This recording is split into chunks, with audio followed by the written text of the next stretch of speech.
Hey everyone, welcome back to my channel वांगशन channel with फुजोशी। तो कैसे हो आप सब? आई होप कि आप सब अच्छे होंगे। तो आइए हमारी story my first education doctor बनेगी नेक्स्ट पार्ट को स्टार्ट करते हैं। लेकिन उससे पहले, जैसा कि मैंने कल आपसे वादा किया था, तो आइए जितने भी कमेंट आए हैं उनको पढ़ते हैं। तो सबसे पहला कमेंट आया था आशु सही का। इन्होंने हार्ट कमेंट किया है, आपको भी love you too dear. And इनका 2 कमेंट आया था, तो उसके लिए थैंक यू। सेकंड कमेंट आया था कशिश चौधरी का। इन्होंने भी कहा नाइस स्टोरी दीदी एंड थैंक यू, आपको स्टोरी पसंद आई।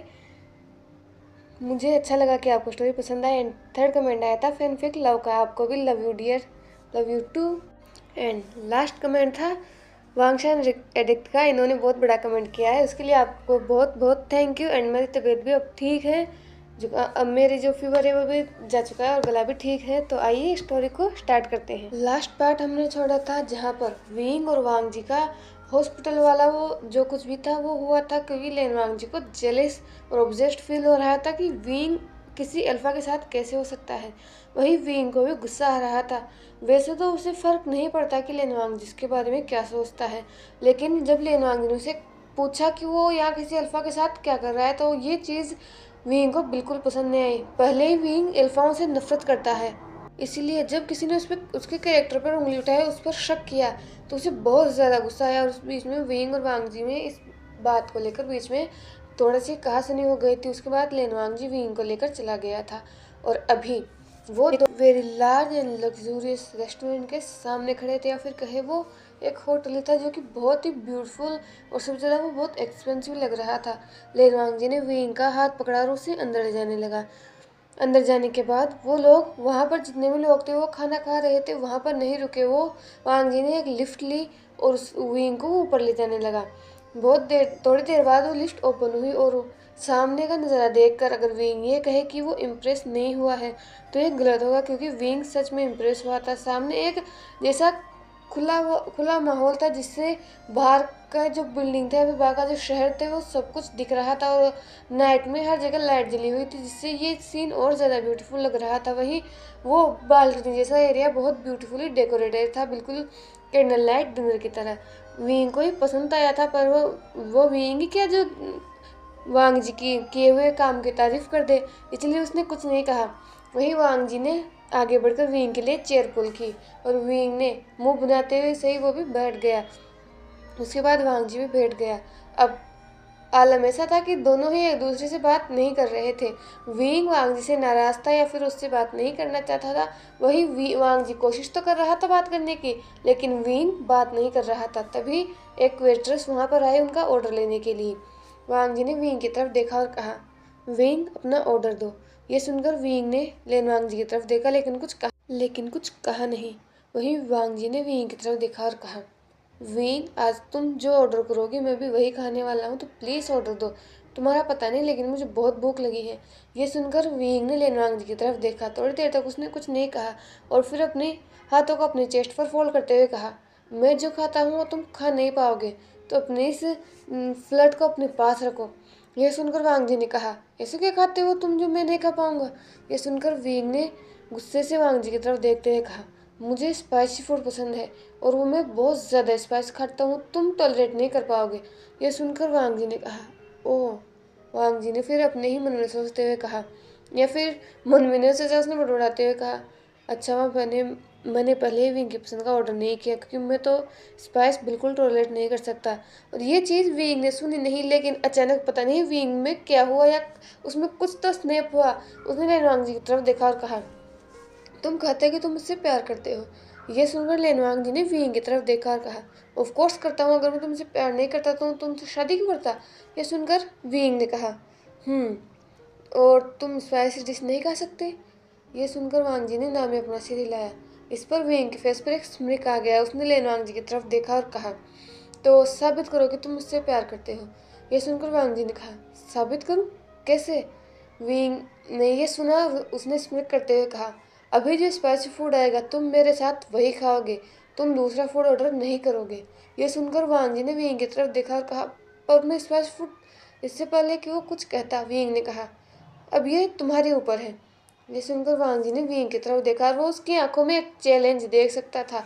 और बचपन से ही वांग जी की वींग ने जो थी वो नर्व छेड़ दी थी, क्योंकि बचपन से ही वांग जी को चैलेंजेस पसंद है और उन्हें जीतना भी। इसीलिए उसने डिटर्मिनेशन के साथ कहा, तो ठीक है, मैं भी वही खाऊंगा जो तुम खाओगे। और ये सुनकर भी इनके फेस पर स्मिकता, क्योंकि वो जानता है कि जितना स्पाइसी फूड वो खाता है वो कोई खा ही नहीं सकता। यहाँ तक कि चेंग भी स्पाइसी फूड नहीं खा सकता जितना वो खाता है। उसने वेट्रेस की तरफ देखा और उसने कहा, इस रेस्टोरेंट में जितने भी सबसे ज़्यादा हॉट एंड स्पाइसी डिशेस हो वो लेकर आओ। ये सुनकर उस वेट्रेस जो उन दोनों की तरफ देख रही थी, भले ही लेन वांगजी और विंग आर्गुमेंट कर रहे थे, लेकिन उस वेट्रेस को तो ये बिल्कुल किसी क्यूट कपल की तरह लग रहे थे। लेकिन जब उसने सुना कि इस ओमेगा ने जितने भी स्पाइसी डिशेज वो मंगाए हैं, उसकी आंखें बड़ी हो गई। और उसने कुछ कहा नहीं, क्योंकि उसका काम कुछ कहने का था ही नहीं। उसने बस वो किया और वहाँ से चला गया। वही विंग वांग जी की तरफ चैलेंजिंग गाय से देख रहा था। उसने कहा, मैं तुमसे आखिरी बार पूछ रहा हूँ लेन वांग जी, फिर बाद में मुझे मत कहना कि मैंने तुम्हें वोट नहीं किया, क्योंकि छोटे मोटे स्पाइसेस तो मैं खाता भी नहीं हूँ। वो सुनकर लेन वांग जी भी विंग की तरफ लीन हुआ और उसने कहा, और मैं भी लेन वांग जी हूँ। तुम्हें पता भी है, माफिया वर्ल्ड में मुझे ब्लैक हंगवांग जुन के नाम से जाना जाता है। मैं लोगों को अपने सामने नीच पर ला सकता हूँ, तो मैं स्पाइसी फूड नहीं खा सकता। ये सुनकर विंग स्मित करने लगा या फिर चकल करने लगा। वो दोनों फिर से एक कंफर्टिंग साइलेंस में बैठ गए। अब की बार साइलेंस कोई एक कंफर्टिंग साइलेंस था। वही दूसरी तरफ वो वेटर सब फूड लेकर आ चुकी थी, लेकिन वही वांग जी जो इतनी देर तक खुद को कॉन्फिडेंस रखने की कोशिश कर रहा था कि वो खा लेगा, वो मन में बस एक ही बात बोलने जा रहा था, वांग जी तुम कर सकते हो, तुम्हें इसे इम्प्रेस करना है, तुम्हें इसे दिखाना है कि तुम अल्फा हो, तुम स्ट्रांग हो, तुम ऐसे ही हार नहीं मान सकते। वो खुद को ऐसे ही इनक्रेज कर रहा था। लेकिन जैसे ही उसने फूड देखा, उसकी जितनी भी होप थी, जितना भी कॉन्फिडेंट था, वो जैसे टूट गया, क्योंकि उस फूड को देखकर ही पता चल रहा था कि वो कितना स्पाइसी है। मुझे तो उस फूड के अरोमा से ही पता चल रहा था वो कितना स्पाइसी है। वही वेंग जो वांग जी के हर एक्सप्रेशंस को नोटिस कर रहा था, उसने अपने आईब्रो को रेस करते हुए कहा, क्या ग्रेट ब्लैक वांग जुन डर गए? उन्हें अब स्पाइस फूड नहीं खाना? और ये सुनकर वांग जी ने वेंग की आंखों में देखा और फिर से डिटर्मिनेशन के साथ कहा, किसने कहा मैं नहीं खाऊंगा? और वांग जी ने कह तो दिया था। वेंग ने वांग जी की तरफ देखा और कहा, ओह तो खाओ। ये बोलकर विंग ने वांग जी के लिए सर्व की और सबसे ज़्यादा स्पाइसी फूड सर्व की। उसने खुद के लिए भी स्पाइसी फूड सर्व किया और खाने लगा।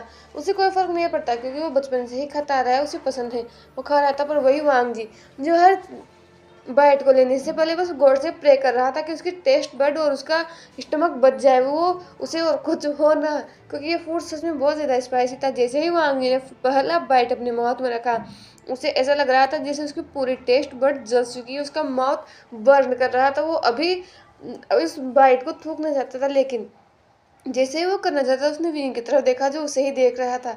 और ये देखकर वांग जी जबरदस्ती मुस्कुराया और अपनी नजर नीचे करके खाने लगा।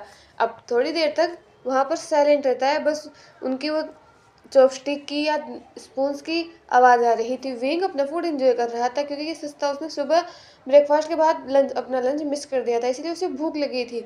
और वो किसी की लड़ाई के लिए अपना खाना तो नहीं छोड़ सकता, इसीलिए वो बस अपना फूड एंजॉय कर रहा था। वहीं दूसरी तरफ लेन वांग जी, जिसने अभी तक लगभग 4 से 5 बाइट ले लिए थे, लेकिन उसकी आंखों से आंसू बहने लगे थे।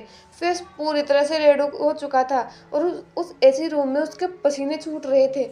वो अभी अपना माउथ खोल कर चिल्लाना चाहता था, पर वो नहीं चिल्ला रहा था। वही विंग जो अपना फूड एंजॉय कर रहा था, जब उसने अपने आसपास कोई मूवमेंट फील नहीं किया तो उसने अपनी नज़र उठाकर देखा तो वांग जी अपनी सर को झुका रखा रहा था। विंग को लगा कि शायद वांग जी खा रहा होगा उसे इम्प्रेस करने के लिए, पर क्या विंग इतने में इम्प्रेस होने वाला था? उसने तो यही कैजुअली कह दिया था कि वो इम्प्रेस हो जाएगा। वो अपना खाना खाने लगा। जैसे उसने 2 बाइट लिया, उसे स्निफ करने की आवाज़ सुनाई दी, तो उसने ऊपर की तरफ देखा और पर वांग जी अभी भी नीचे देखकर ही खाना खा रहा था, इसलिए विंग को ज़्यादा दिखा नहीं, लेकिन उसे फिर से स्निफिंग साउंड सुनाई दिया। अब की बार विंग के कान खड़े हो गए। वो खड़ा हुआ, उसने लेन वांग जी की तरफ देखा और कहा, लेन वांग जी। लेकिन वांग जी बस अपने फेस को झुकाए खाना खाए जा रहा था। और जब उसने देखा कि विंग उसके पास खड़ा है, तो वो उसके खाने की जो रफ्तार थी वो और ज़्यादा तेज़ हो गई। विंग ने फिर से कहा, लेन वांग जी। लेकिन वांग जी ऊपर नहीं देख रहा था और अब विंग को पता नहीं अजीब सा कंसर्न हुआ। उसने तुरंत वांग जी के फेस को पकड़ा और उसने अपनी तरफ घुमाया, लेकिन ये देखकर उसकी आंखें इतनी बड़ी हो गई।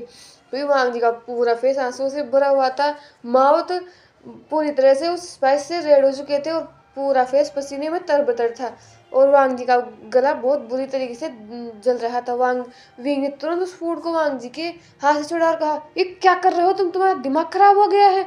और वांग जी अब वो किसी बोलने के स्टेट में नहीं था और उसने विंग के हाथ को चढ़ाया और फिर से खाना खाने लगा। और ये देखकर विंग का गुस्सा आ रहा था। उसने ले वांग जी के कॉलर में पड़ा और उसे खड़ा कर दिया और कहा, तुम्हारा दिमाग खराब हो गया है, तुम कर क्या रहे हो। अगर तुम टॉलरेट नहीं कर सकते तो तुम मना नहीं कर सकते थे कि मुझे कि तुम नहीं खा सकते। तुम्हें अपनी अल्फागिरी दिखाने की जरूरत क्या थी। और अब ये क्या हाल बना रखा है। उसने तुरंत पास से पानी लिया और उसे वांग जी को पीने के लिए दिया और वांग जी मना तो करना चाहता था, लेकिन विंग के उस ग्लेयर को देखकर वो मना नहीं कर पाया और उस पानी को चुपचाप बस पी गया। वही वेट्रेस जो उनकी टेबल से थोड़ी दूर ही खड़ी थी वो ये सब देख रही थी। उसके साथ 2-3 वेटर्स और थी। विंग ने उसकी तरफ देखा और कहा, अभी के अभी कुछ स्वीट लेकर आओ, जूस, स्वीट, आइसक्रीम, कुछ भी हो, कुछ भी लेकर आओ। तो उसकी आवाज़ में डिस्प्रेशन था। उस वेट्रेस ने तुरंत नोट किया और अगले ही 5 मिनट में वो सभी लेकर आए थे जैसा विंग ने कहा था। एक आइसक्रीम, ठंडा जूस एंड उसके साथ ही स्वीट्स। विंग ने जैसे ही वह पहले तो वांग जी को आइसक्रीम खिलाना स्टार्ट किया। वांग जी चेयर पर बैठ चुका था और विंग उसे बस खिलाया जा रहा था। उसने पहले उसे आइसक्रीम खिलाया, फिर उसके बाद जूस पिलाया और फिर उसे स्वीट्स खिलाए और तब जाकर वांग जी को थोड़ा ऐसा लग रहा था कि हाँ, उसके जीभ, उसके टेस्ट बड जिंदा है, वो मरे नहीं है। उसका स्टमक पर अभी भी पेन कर रहा था। उसने आज से पहले इतना स्पाइसी फूड कभी खाया ही नहीं था। वही विंग जिसने वांग जी की तरफ देखा, जिसकी अब हालत स्टेबल लग रही थी, उसने लेन वांग जी की तरफ देखा और कहा, यू फिल्दी अल्फा, तुम खुद को समझते क्या हो। अगर तुम्हें स्पाइसी फूड तुम बिल्कुल टॉलरेट नहीं कर सकते थे तो क्या तुम मुझे बता नहीं सकते थे। मुझे इम्प्रेस करने के लिए तुम कुछ भी कर सकते हो। ये सुनकर लेन वांग जी ने विंग की तरफ देखा और कहा, तुम्ही ने कहा था कि अगर मैं स्पाइसी फूड खाऊंगा तो तुम मुझसे इम्प्रेस हो जाओगे और मैं लेन वांग जी तुम्हें इम्प्रेस करने के लिए क्या इतना सा स्पाइसी फूड नहीं खा सकता। ये सुनकर विंग की मुठ्ठियां बिछ गई। उसने थोड़ी देर तक घूर कर लेन वांग जी की तरफ देखा और फिर वहां से जाने लगा। और वांग जी ने जब देखा कि विंग वहां से जा रहा है, उसने भी विंग का पीछा करना स्टार्ट किया, लेकिन विंग सच में बहुत ज़्यादा गुस्से में था। वो तुरंत वहां से नीचे गया और जाकर गाड़ी में बैठ गया। उसने ली बोविन की तरफ देखा और कहा, घर चलो। और ली बोविन में विंग की तरफ देखा और कहा, बट मास्टर। विंग ने कहा, मैंने कहा घर चलो। ये सुनकर ली बोविन ने नोट किया क्योंकि विंग भी बहुत गुस्से में लग रहा था और उसने कार स्टार्ट कर दी। वही वांग जी जो विंग के पीछे भागते हुए आया था, उसने देखा कि विंग जा रहा है तो वो भी एक दूसरी कार में बैठा और तुरंत उस कार को फॉलो करने लगा। अगले आधे घंटे बाद वो लोग लेन मेंशन के बाहर थे। विंग तुरंत कार से बाहर आया और घर के अंदर जाने लगा। जैसे ही विंग की गाड़ी रुकी थी उसके पीछे वांग जी भी आ चुका था और विंग के पीछे चलने लगा। घर में अभी भी लाइट जली हुई थी। घर में पूरी तरह से शांति थी, कोई भी मेड नहीं थे क्योंकि अभी रात के 10 बज रहे थे तो सभी मेड्स को भेज दिया गया था। वही विंग जो चल रहा था वो सीढ़ियों पर चढ़ा ही था, लेकिन जैसे ही सेकंड स्टेप पर उसने अपना कदम रखा वो रुक गया अपनी जगह पर। पूरी तरह से वो फ्रोज हो गया।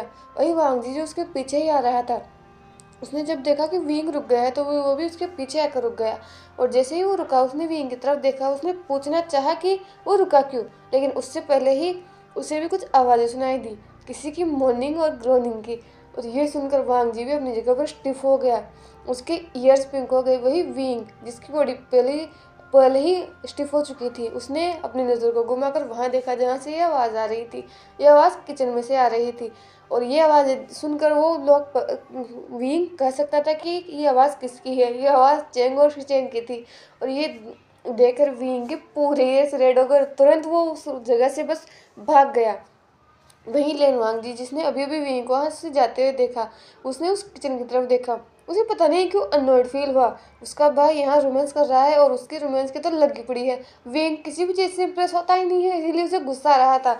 उसने अगले ही पल शिचेन को तेज आवाज़ देकर बुलाया, शिचेन। और ये सुनकर वही जहाँ अभी तक मॉर्निंग और ग्रोनिंग की आवाज़ सुनाई दे रही थी वो पूरी तरह से रुक चुकी थी। वही शिचेन तुरंत अपने शर्ट को सही करता हुआ, अपने बालों को सही करता हुआ किचन से बाहर आया। उसने अपने भाई की तरफ देखा और कहा, गा आप कब आए। ये सुनकर लेन वांग जी ने कहा, मैं तभी आया जब तुम शेमलेसली ग्रोन करने में बिजी थे। मैंने इस इतने बड़े घर में जो साउंड प्रूफ रूम बनाए हैं वो तुम्हारे लिए कम पड़ गए जो तुम किचन का यूज कर रहे हो। ये सुनकर शिचेन के ईयर्स पिंक हो गए। उसने नजर झुका ली। उसने कहा, आई एम सॉरी गा आगे से नहीं होगा। ये सुनकर वांग जी ने कहा, होना भी नहीं चाहिए। ये बोलकर वो तुरंत रूम के अंदर चला गया। वही चेंग जो पोलर के पीछे से सब देख रहा था, वो अभी के अभी खुद को एक हॉल में बस छुपा लेना चाहता था। उसे नहीं, लेकिन अभी उन दोनों को ये नहीं पता था कि विंग ने भी ये सब सुना है। लेकिन दोनों ही फिर एक दूसरे की तरफ देखते हैं और अपने रूम में चले जाते हैं। वहीं वांग जी जो अपने रूम में चला गया था, उसने देखा कि विंग वहां पर नहीं था, विंग शावर में था। ये सोचकर वांग जी ने भी साय किया और वो खुद भी दूसरे रूम में शावर लेने के लिए चला गया। जब तक वो वापस आया तब तक विंग सोफे पर बैठकर अपना काम कर रहा था। वांग जी जब वापस आया, उसने देखा कि विंग अभी भी काम कर रहा है। उसने टाइम की तरफ देखा तो अभी रात के 11:30 बज रहे थे। उसने विंग की तरफ देखा और कहा, क्या तुम्हारा सोने का इरादा नहीं है? यह सुनकर विंग ने लेनवांग जी की तरफ देखा। आखिर सोना क्यों कौन नहीं चाहता? विंग पूरे दिन के काम से सच में बहुत ज़्यादा थक चुका है और थोड़ी देर पहले जो कुछ भी हुआ उससे भी विंग का माइंड बहुत डिस्टर्ब है। लेकिन विंग सच ये है कि विंग नहीं सो पाता और ये चीज़ वो नहीं चाहता कि लेनवांग जी को पता चले। वो नहीं चाहता कि उसकी कमज़ोरी लेनवांग जी को पता चले। उससे लेकिन वांग जी ये सोचे कि वो वीक हैं। वो नहीं चाहता वांग जी को अपनी वीक साइड दिखाना, बिल्कुल नहीं। इसलिए उसने लेनवांग जी की तरफ देखा और कहा, मुझे काम है, मैं अभी नहीं सो सकता। ये सुनकर लेनवांग जी ने विंग की तरफ थोड़ी देर तक देखा, फिर उसने उस डोर को लॉक कर दिया और वो विंग की तरफ बढ़ने लगा। पर विंग उसका पूरा फोकस अपने लैपटॉप में था।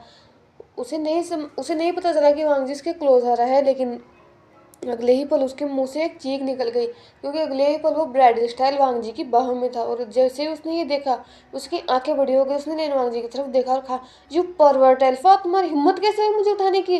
मैंने तुमसे कितनी बार कहा है कि तुम मुझसे दूर रहा करो।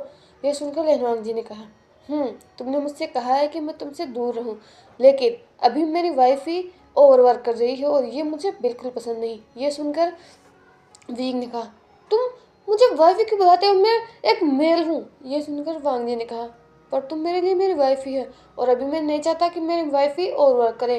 अगर तुम और वर्क करोगे तो तुम्हारी आंखों में डार्क सर्कल्स हो जाएंगे और मैं नहीं चाहता कि तुम्हारी ब्यूटी पर कोई भी दाग लगे। ये सुनकर वींग ने कहा, तुम्हें तो सिर्फ मेरी ब्यूटी ही पसंद है, छोड़ो मुझे, मुझे उठाना मुझको, मैं चल सकता हूँ। ये सुनकर वांग जी ने कहा, तुम चल सकते हो लेकिन तुम बहुत स्टबर्न हो। उसके बाद वांग जी ने वींग की एक नहीं सुनी और उसे सीधा बेड पर गिरा दिया। और उससे पहले कि वींग को समझ पाता, वांग जी भी उस बेड में था और उसने वींग को टाइटली हग कर लिया और उस ब्लैंकेट को अपने ऊपर ले लिया। विंग ने बहुत देर तक स्ट्रगल करने की कोशिश की, लेकिन वांग जी ने ना तो कुछ कहा, ना ही अपने ग्रिप को विंग पर से बिल्कुल भी ढीला किया। और लगभग आधे घंटे तक स्ट्रगल करने के बाद, चिल्लाने के बाद, वांग जी को कर्ज करने के बाद फाइनली वो थका हुआ विंग वांग जी के बाहों में सो गया। और जैसे ही विंग सोया, वांग जी ने अपनी आंखें खोली, जो अभी तक सोने का प्रिटेंड कर रहा था कि वो सो गया। उसने विंग की तरफ देखा और कहा, यू लिटिल ओमेगा, तुम्हें में इतनी ताकत आती कहाँ से है? तुम मुझसे अपना फेर छुपाने के लिए सोओगे नहीं, लेकिन तुम मुझे ये नहीं बता सकते कि तुम सोना क्यों नहीं चाहती, कि तुम्हें नाइटमेयर आता है, तुम्हें नींद नहीं आती, तुम अपने फियर। मैं जानता हूँ कि मैं अभी तुम्हारे लिए इतना स्पेशल नहीं हूँ कि तुम अपने फियर मुझसे शेयर कर सको, लेकिन तुम इतना ज़िद्दी क्यों हो जब तुम्हें पता है कि तुम मेरी बाहों में शांति से सोते हो? उस रात भी तुम्हें नाइटमेयर नहीं आया था, तो तुम इतना ज़िद्दी क्यों होते हो? पता नहीं मैं तुम्हारा क्या करूँगा। मुझे नहीं पता कि मुझे तुम ही क्यों पसंद आए, लेकिन तुम सच में बहुत क्यूट हो।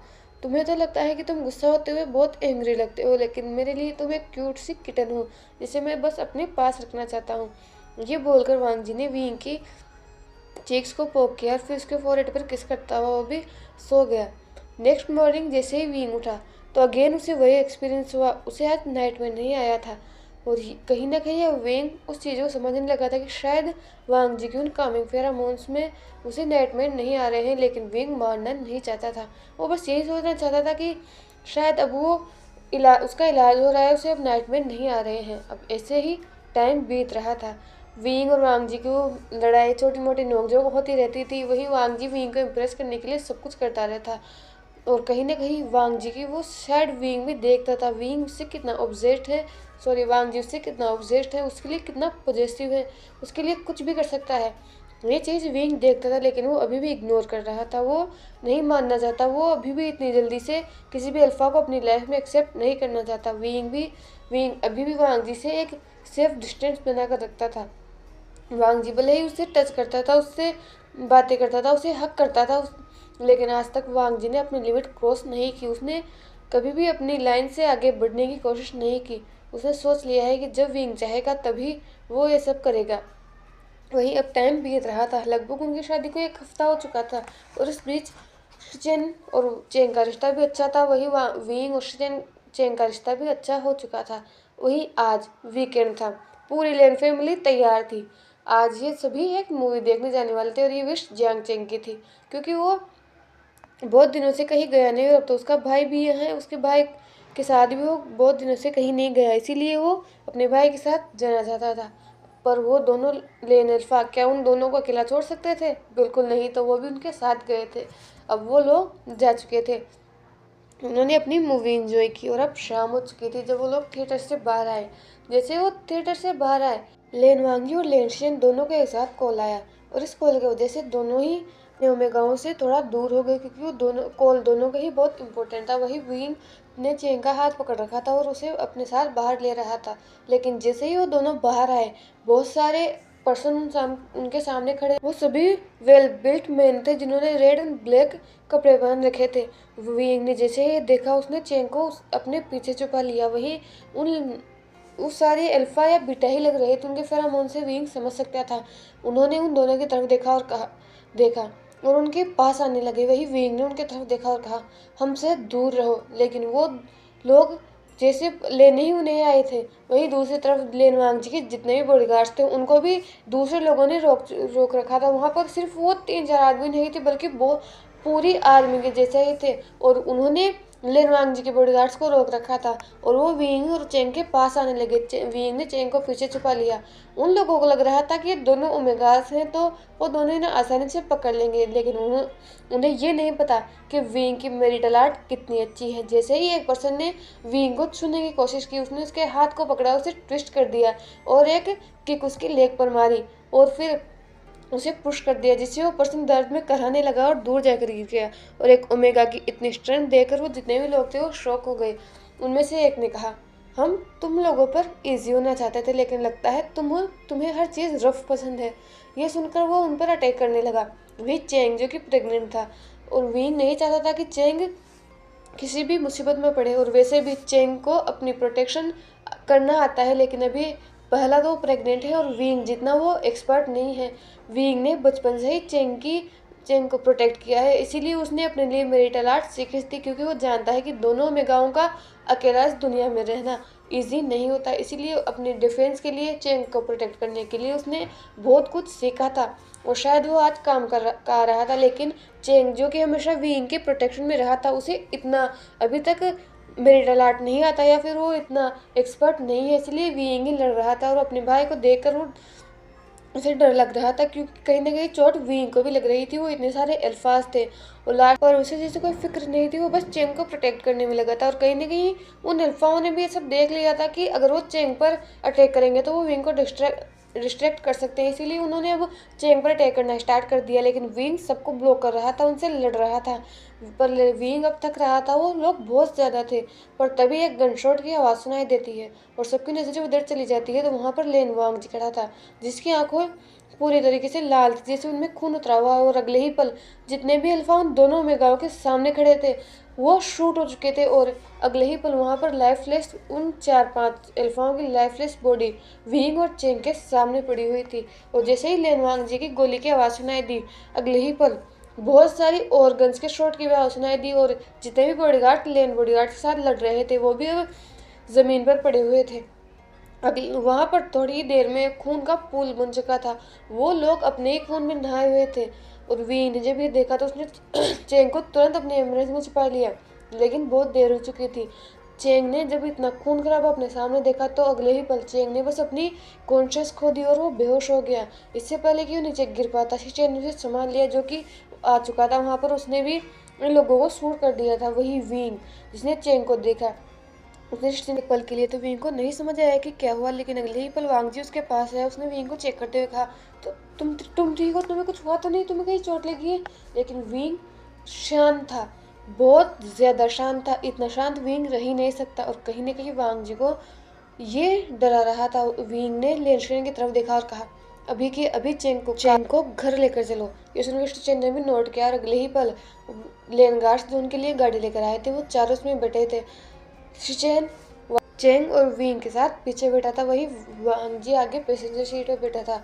थोड़ी देर के ड्राइव के बाद वो घर आ चुके थे। शिचेन ने चेंग को अपनी बाहों में लिया और उसे अपने रूम में ले गया। वही विंग भी उनके पीछे जा रहा था, लेकिन विंग शांत था, बहुत ज़्यादा शांत था। और यही चीज़ वांग जी को कहीं ना कहीं डरा रही थी, क्योंकि वो विंग को जानता है। इतने दिनों में वो विंग को जान तो गया है कि इतना सब कुछ होने के बाद विंग शांत क्यों है।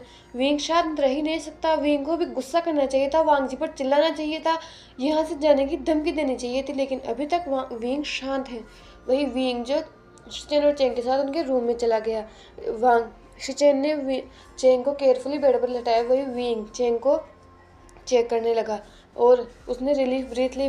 चेंग स्ट्रेस की वजह से बेहोश हो गया। उसने जब इतना ब्लड अपने सामने देखा, उसने रिलीफ ब्रीथ ली और उसकी तरफ देखने लगा। वही वांग और शिचेन भी वहीं खड़े थे। विंग चेंग को छोड़ने के लिए तैयार नहीं था, न ही किसी से बात करने के लिए तैयार था। लगभग आधे घंटे तक वो दोनों वहीं खड़े रहे। वांग जी ने विंग से बात करने की कोशिश की, लेकिन विंग का एक ग्लेयर वांग जी को अपनी जगह पर रोकने के लिए काफ़ी था। आधे घंटे बाद चेंग धीरे धीरे अपने होश में आने लगा। सबसे पहले जो उसने अपना फेस देखा वो विंग का था। उसने विंग को देखा और एक पल के लिए वो डर गया। उसने विंग को हक कर लिया। विंग ने भी चेंग को सहलाते हुए कहा, चेंग सब ठीक है, देखो अब यहाँ पर कोई नहीं है। ये सुनकर चेंग ने चारों तरफ देखा। वही शिचेन जो भी अब चेंग के पास आना चाहता था, लेकिन विंग का एक ग्लेयर उसे अपनी जगह पर रोकने के लिए काफ़ी था। विंग ने चेंग की तरफ देखा, उसके आंसुओं को पोंछा और उसकी तरफ देखते हुए कहा, चेंग आई होप तुम्हें मेरी बात याद होगी। ये सुनकर चेंग ने विंग की तरफ देखा और उसने फिर से लैंगस्टन की तरफ देखा। विंग ने चेंग की तरफ देखा और कहा, मुझे अब कोई एक्सक्यूज़ नहीं चाहिए। मैंने तुम्हें यहाँ आने दिया था और कोई कंप्लेन नहीं की थी, लेकिन उसके साथ मैंने तुमसे वादा लिया था। आई होप तुम्हें वह वादा याद होगा। ये सुनकर चेंग ने विंग की तरफ देखा और नोट किया और वो फ्लैशबैक में चला गया, जहाँ पर आते हुए विंग ने चेंग से वादा किया था कि वो अभी उसे जाने दे रहा है, लेकिन वो एक बात हमेशा याद रखे, अगर विंग को लगा कि चेंग किसी खतरे में है या चेंग हर्ट हुआ तो विंग लैंगस्टन के पास से चेंग को वापस उनके घर में लाने में एक बार भी नहीं सोचेगा। और इस बात पर चेंग ने भी अग्री किया था। और अब वही सिचुएशन थी, चेंग हर्ट था। आज उन दोनों की जान जाते जाते बची थी। विंग को यही बस डरा रहा था। उसने चेंग की तरफ देखा और कहा, तो तुम्हें याद है और तुम समझ गए होगे कि मैं क्या चाहता हूँ। अगले आधे घंटे में मैं तुम्हारा हॉल में वेट कर रहा हूँ। ये सुनकर चेंग ने शिचेन की तरफ देखा। उसकी आंखों में डर था, कहीं न कहीं उदासी थी, लेकिन उसकी आंखों में अपने भाई के लिए रिस्पेक्ट भी थी। विंग भी चेंग को ही देख रहा था कि चेंग क्या जवाब देता है। थोड़ी देर तक शिचेन को देखने के बाद चेंग ने नोट कर दिया, क्योंकि वो अपने भाई से अब वादा नहीं तोड़ सकता। वो जानता है शुरुआत में जो उसने डिसीजन लिया था वो जल्दबाजी में लिया था या फिर रेकलेसनेस में लिया था, लेकिन अब उसने अपने भाई को वादा किया है। और ये वो भी जानता है कि उसका भाई ये सब अपने लिए नहीं कर रहा है, वो चेंग के लिए ही कर रहा है। उसे चेंग की फिक्र है, इसलिए उसने नोट कर दिया।